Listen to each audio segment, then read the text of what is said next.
Hello Flosstube Friends, thank you so much for joining me for another Stitch With Me video.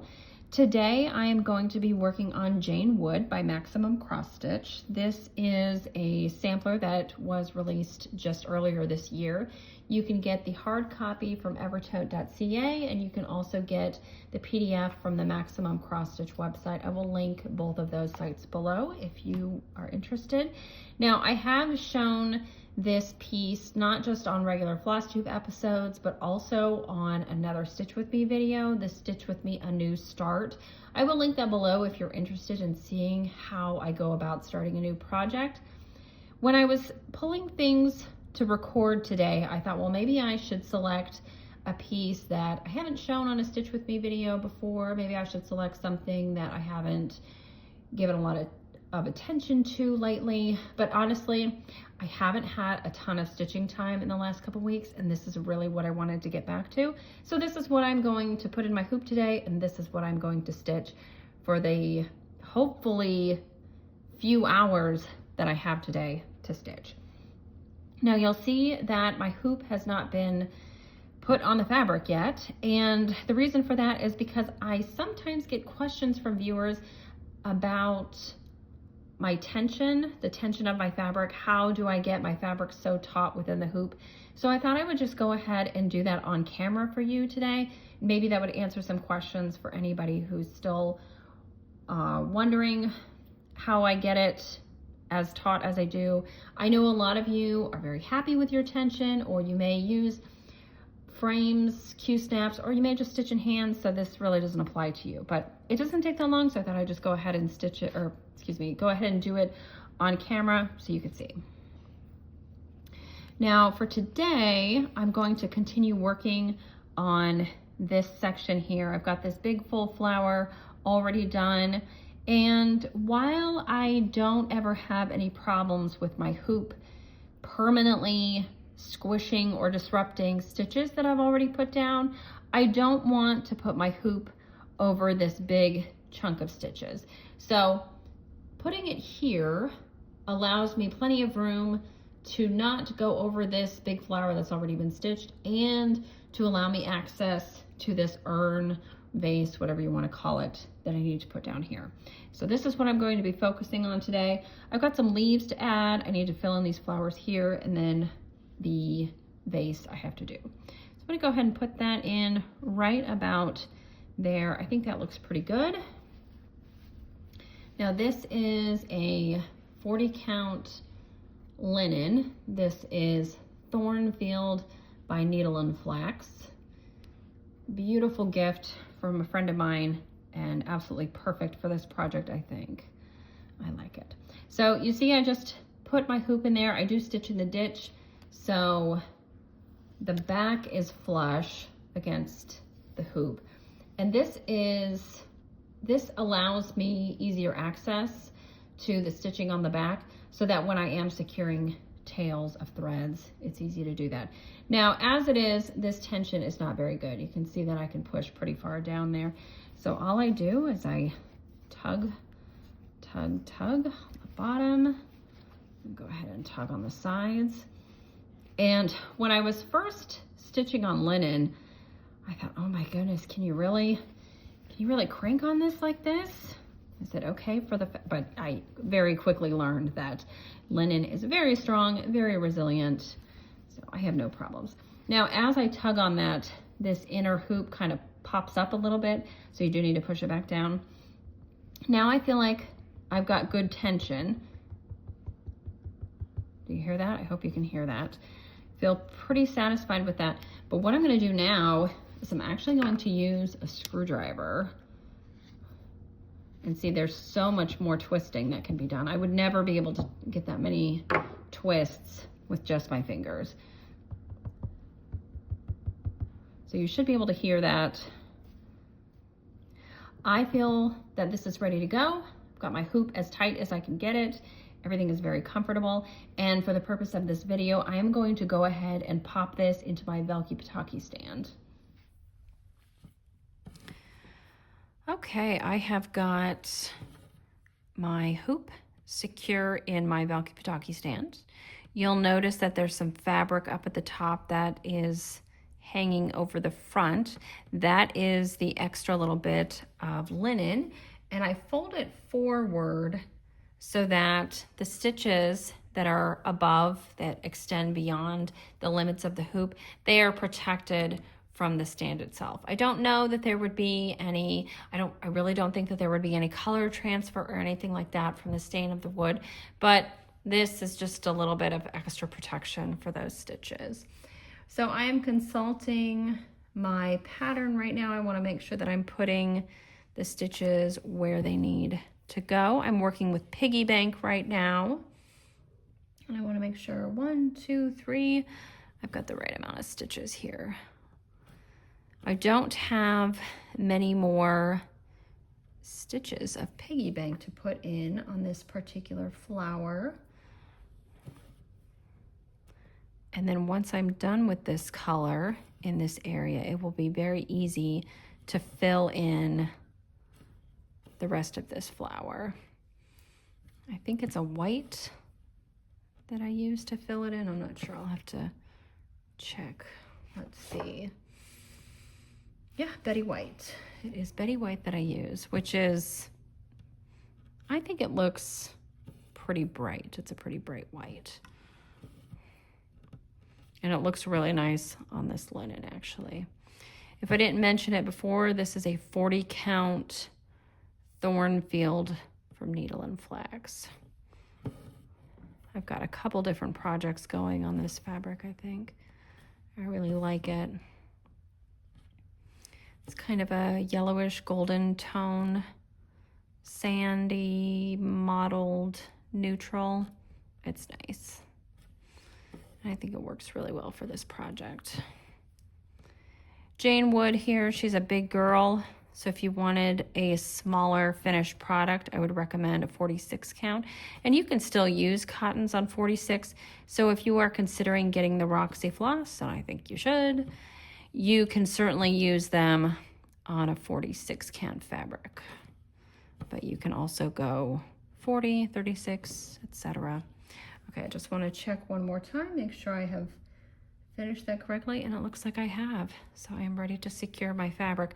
I don't know if you can see it on camera, but this piggy bank, it has some nice modeling. So we've got lighter tones over here going into darker areas. There's a nice variegation to it. Great thing about this Velke Potoky stand is that you can just twist it all around. Something to remember though, when you're working with this, is to make sure that the hoop is in a position that it doesn't knock against this knob down here as you're turning it. I don't use this stand every time I stitch, but it is nice to have it available to me, especially for things like this, you know, recording Stitch With Me videos, but also for preserving my left hand and wrist. I don't have to put any strain on that. And I'm just kind of going under whichever stitches here are easily accessible. I think that looks pretty good. So I'm going to go ahead and snip it there. I've also got a little bit of fuzz from where I started. Trim that. And then this length of floss is still pretty long. So I think I'm actually going to put it back on the card because I know that when I get to this flower here, I'm going to have to do the exact same thing. I'm going to have to go around, make sort of a band around this center with piggy bank, and I'll get almost all of it done with one thread, and I'll need a little bit more. So this will be a great way to use that floss. Sometimes, you know, you end up with a piece of floss and it's like, well, I could get a few more stitches out of this length, but only a few more. And so I toss it. I might toss it if it doesn't seem worth it to me. All right, so we're gonna pull a length of Betty White. Now, this kit, I should say this floss pack that I ordered for Jane Wood, it did come with 2 skeins of Betty White, and I have only cut one of them. So I need to make sure I am pulling from the one that I have cut, which is this one. And I'm sure you guys all know how to use floss drops, but basically you cut your flosses put them back on the card unless you've just gone ahead and cut the bottom without, you know, cut the loops on the bottom without even pulling it off the card. Once you've got it back on the card, then you can just, when you need to, pull a length, pull it right out. That's it. Easy enough. Okay. Go ahead and give it a little lick and easily thread that needle. I've got my Betty White ready to go. I haven't had a ton of stitching time. I may have mentioned this before. I haven't had a ton of stitching time over the last couple weeks, but I did last week record a Flosstube Extra about Mill Hill kits, and you guys seem to respond really positively to that. I got a lot of comments on it, and I got a lot of comments from people saying that they had a Mill Hill kit or had been interested in purchasing Mill Hill kits, but were maybe a little apprehensive. But because of that video, they felt ready to try, which I think is great.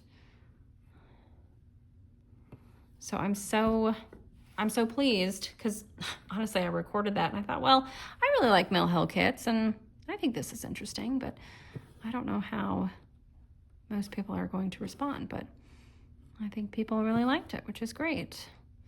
And I know, I even heard from a friend of mine who was like, well, I actually have Mill Hill kits in my stash, and I have just been putting them off, but now I'm going to go ahead and start one, which is great.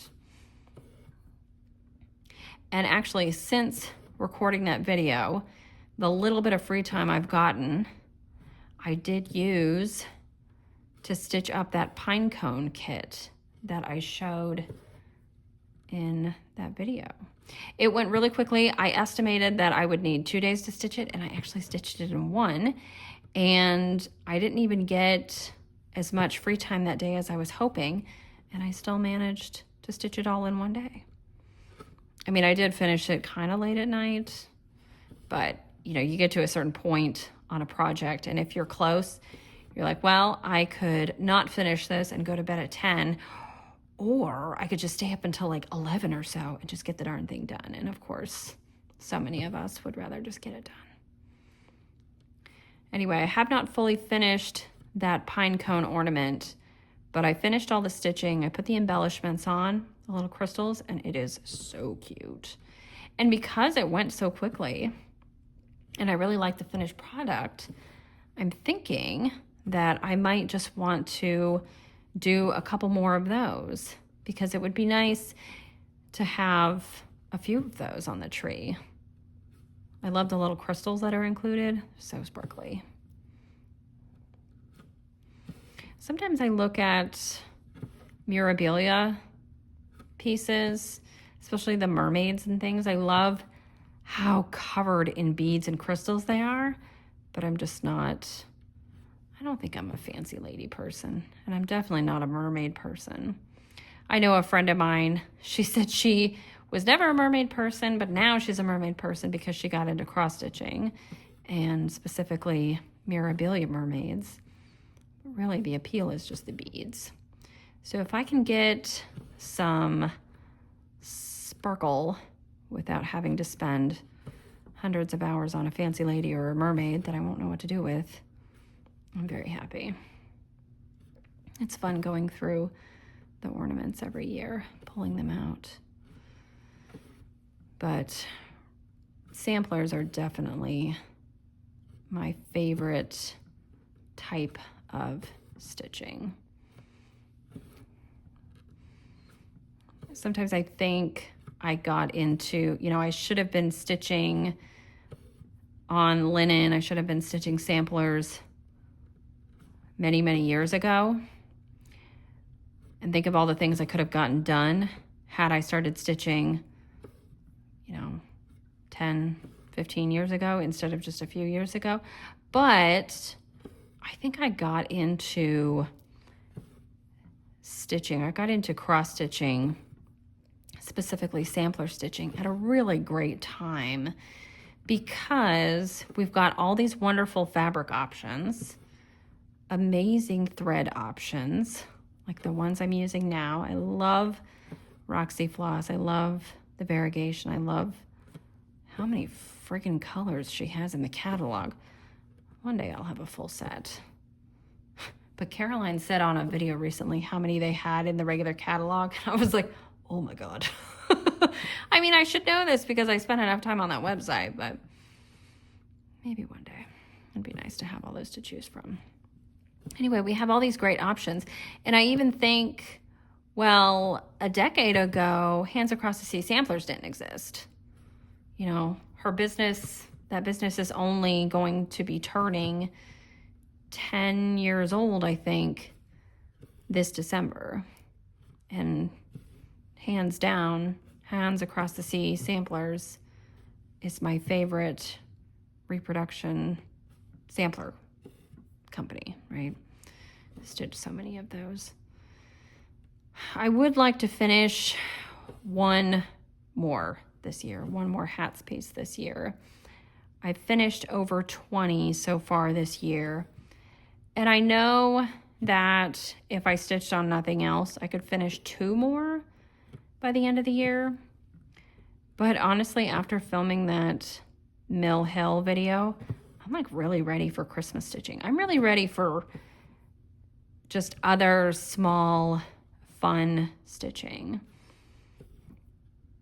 I'm kind of toying with the idea of dedicating next year to not just finishing up whips that I already have going, but maybe to Christmas stitching, because I've got several more Mill Hill Santas that I would like to stitch. And then there are some birds of a feather ornaments that I would like to stitch. And I think I could stitch those and fully finish them myself as well. So I could do that. It'd be nice to have several new ornaments to add to the tree in December of 2026. That would be great. And then I've also got 4 birds of a feather stocking charts. And when I got those charts, gosh, probably a year ago, I bought them from Olivia B at Hillside Rookery. She had gotten some new old stock from one of her distributors. So these are not charts that have been recharted by Sherry of Colorado Cross Stitcher. These are original birds of a feather stocking charts. I have those 4. I believe there are only 4 of them. There is a Santa. There's one with a snowman and some elves. There's one with an angel. And there's one with a lady ice skating with a rabbit. And that is absolutely my favorite. So anyway, when I got those charts, I was so excited. And I had actually considered kitting one of them up at my local needle workshop, but I'm so glad I did not, because now I know I'm going to do a Roxy Floss Co conversion. But I'm going to use the fabric that I had originally decided to use when I got those, which is a very, very dark Mason linen. It's looks like burnt caramel, honestly. But I think it's close to the original fabric that was used for those. And if I pick some really fun, hot, vibrant Roxy Floss, it'll look great on that fabric. So anyway, I'm thinking, you know, those are never going to get done if I never start them. And this year I spent all of my stitching time dedicated to samplers. In fact, I did very few smalls. Most of the smalls I did were actually just small samplers, like Dinah Disney and the Hubbard siblings charts. Very, very small, but still samplers. So I would like to stitch more seasonal pieces. I got a bunch of Plum Street charts from a couple friends of mine, and I would love to put those to good use. And I've got a big bundle of Roxy Floss coming. I think that'll be fun to put to use. So I'm excited for next year. I'm excited to, you know, I got so many wonderful samplers finished this year, and I'm really happy about that. But next year, I do want to finish some of these whips that have been lingering and kind of been pushed off to the side just because they weren't Hands Across the Sea samplers. I know I've got a really, really pretty red sampler by Needlework Press that I would like to finish, the Lone Eagle sampler. I'm stitching that in a bright red silk on a gray linen, and it looks really cool. And I would love to see that on my wall, but I gotta finish it. And then I've got a couple pieces that are, what, 2 years old, maybe longer? Yeah, those need to be finished. But goals for next year, I kind of have to decide what those are going to be. Do I even want to set any goals? I don't know. The goals that I set for myself at the beginning of this year, I think they were, one was to finish Ann Thomas. That's not gonna happen. And one was to start and finish Lucy Calcutt 1825. Didn't even get that up. And then I forget what the other one was. But I would like to kind of restart a stitch along that I started with my friend Jem.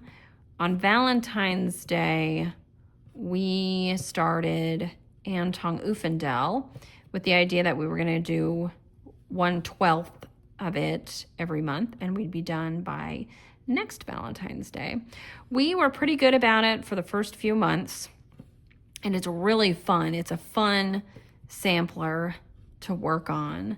But I think, you know, as I said when I was first talking about that, Sal, it's like, you know, if we don't keep up, it's no big deal. Just gotta stitch what we want, when we want. And yes, it did happen that both of us kind of set it aside after a few months in favor of other projects. But I think if we just kind of start up again next to Valentine's Day, I think that would be great, because then it'll kind of feel like we've already got a head start. Like if we start Valentine's Day 2026 with the idea of finishing Valentine's Day 2027, and we've already put, you know, a few months worth of work into it. Not a few months total, but I think you guys know what I mean. Like we had it out and we're working on it regularly for a few days every month for several months. Yeah, I think that's definitely doable. And next year I am participating in the Threadworks Fair, which is in New Harmony, Indiana. I've got the paperwork that I need in order to submit pieces, but I have not yet decided what pieces I will enter into the show. I think I get to enter 3, and I have decided on 2, but I'm not sure about the 3rd. Honestly, I thought, you know, a few months ago, I thought, oh, well, I could finish Jane Wood by that time and have it framed, but I don't think that's going to happen because the Threadworks Fair is, I think, mid to late June. I want to say it's like June 19th or something when it starts, and I would have to have it framed, you know, by May. And yeah, it's possible I could get this done by May, but I'm not sure that I will. Okay, I've reached the end of this thread, so I'm going to go ahead and secure it and get myself another length of Betty White. Thread is secure, so I'm going to grab, you guys see that? I'll grab another length of Betty White.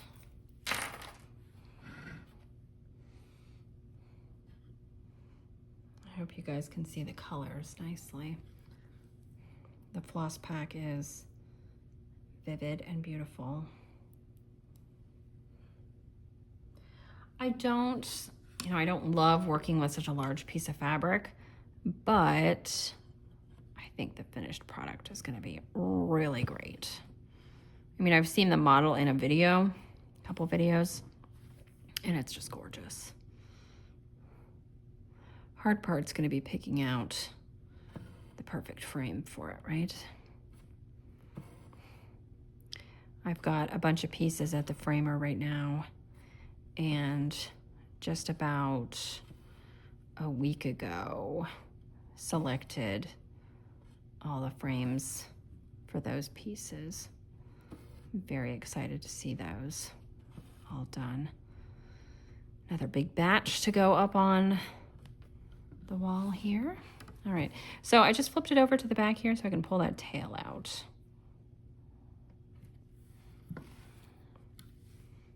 There we go. Yeah, very easy stitching.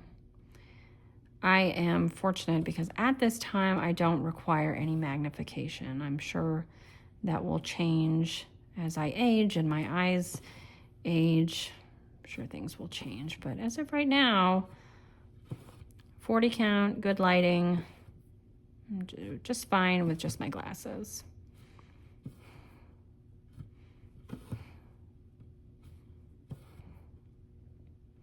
I wonder if you guys have any goals, any stitching goals for 2026. If you want to leave them below, you are welcome to. I'm curious to know what you guys have planned. Would you ever consider doing a year of just Christmas stitching or just small stitching, just Halloween stitching? I know a lot of you really love Halloween stitching. I do too. And I was happy to put my Halloween display out this year. Sad to put it all away. But I love Halloween stitching. I have several charts that I would like to get to.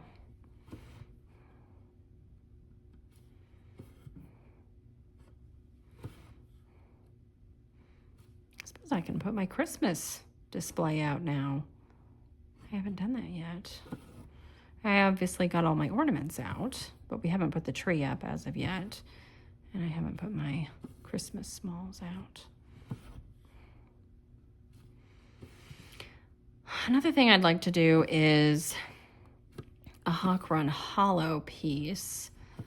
The Hawk Run Hollow Halloween, I don't really care for as a whole, like a large piece to be framed, but I like a lot of the individual squares that make up that piece, and I think it would be cool to just stitch the ones I like and have them made into little pillows. I have seen someone else do that. I think a couple people. I think there was a woman in my local stitching group who did that actually. Maybe that's where I got that idea. But then I think I know it's either Villages of Hawk Run Hollow or Houses of Hawk Run Hollow. When I see the two charts, I know which one I prefer, but I can't remember what the name of it is because honestly they look pretty similar. I do like them both. That was one. I thought, well, I could get the chart and I could kit it up with NPIs, which is expensive. Or I could just do the DMC. I know that, DMC is really great to work with. I just worked with DMC on that pine cone ornament that I did. It's great floss. But I'm thinking that for either Villages or Houses, again, I don't remember which one it is that I want. Maybe I want both of them. I think I might just do a 100.3 conversion since I have so many of those threads. I have so many color options there. Or I might go ahead and do a Roxy conversion. And then I could stitch it on 40 count. I wouldn't stitch with 103s on 40 count. I know a lot of people do. Brenda has done a lot of pieces on 40 count with 103s, and she likes the coverage. And honestly, maybe it's great. I've just never done it because I'm so happy with the coverage that I get with 103s on 46 and 56. And because I like it on 56 even, I have a feeling that I think it would, to my eye, look too sparse on 40. Someone asked me recently, sent me a message or left a comment or something asking about using 100.3s on 36 count. And you could do that. it would just look really lacy. It's all about personal preference, honestly, because Katie Strachan uses Swasserfine on 37 and 38 count, which to my eye is very light coverage, but she loves it. So it's really all about personal preference. So anytime I get a question like that, it's like I have to say, well, this is what I do, but honestly, you just have to give it a try and ask yourself if you like how it looks. I think so much of this hobby with all the different materials we have available to us, it's just about trial and error. Because I know my friend Laura, she absolutely loves Gobelins, and I have a couple skeins of Gobelins that I got in a kit from Katie Strachan, actually, and I tried using the cream Gobelins on a 40 count red fabric, and I was stitching, and I probably put in, I don't know, 40 or 50 stitches or something, and I just I didn't care for the thread, and I can't even tell you why. So I think I need to try it again, like, you know, give it another courtesy try.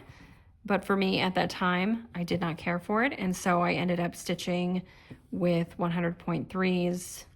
Yeah, so I guess I did use it on 40 count, because that fabric was definitely 40 count. Huh. Didn't occur to me. I mean, I knew this when I talked about those pieces whenever I showed the finished product, but I hadn't remembered that. Interesting. No. See, I can't even remember everything. Can't remember everything I do. But if you guys are interested in trying a particular fabric or floss or, you know, a new thread count, whatever it may be, just give it a try. If you have the means to purchase the materials, give it a try. Go ahead and do it. And, you know, if you don't like it, you can always, I'm sure you've got a friend who would take the materials off of your hands, or there are plenty of places online that you can resell unused or gently used materials. Okay, so I have filled in that flower. I'm going to trim this tail from where I started. That looks pretty good. I'm going to flip it back over to the front. I should have actually done this before I trimmed that, but I'm going to go ahead and make sure that I have filled that in completely. I have. Okay, so this flower is done. I do like how that looks. So my goal for today, I've got a bunch of stuff that I need to do today, but in the free time that I have, I would like to just fill in that flower. I think that's doable because I'm thinking that's 4 lengths of floss. So I don't know, hour and a half, I can get that done. So not so bad. But this is Jane Wood, as I say, all materials that I am using. I should say the floss and the chart are available from Evertote.ca. This fabric is needle and flax, and I know you can order it directly from Rachel's website. She is the dyer of needle and flax. But you can also check the Attic and some other shops if you're interested in this fabric. I think it's a really great neutral with some nice modeling. It's not overpowering. It won't overtake the stitching, but I think it adds a little something, gives it a little bit of an aged look. All right, well, I'm gonna call it there. I think I'm gonna actually take this out of the stand and move myself to a more comfortable spot and continue stitching on Jane for a little bit. But if you guys have any questions, comments, as always, you can leave them below or find me on Instagram at @StitchStitchBead. You can also send me an email. I will leave my contact information below. Thank you so much for watching, and until next time, happy stitching.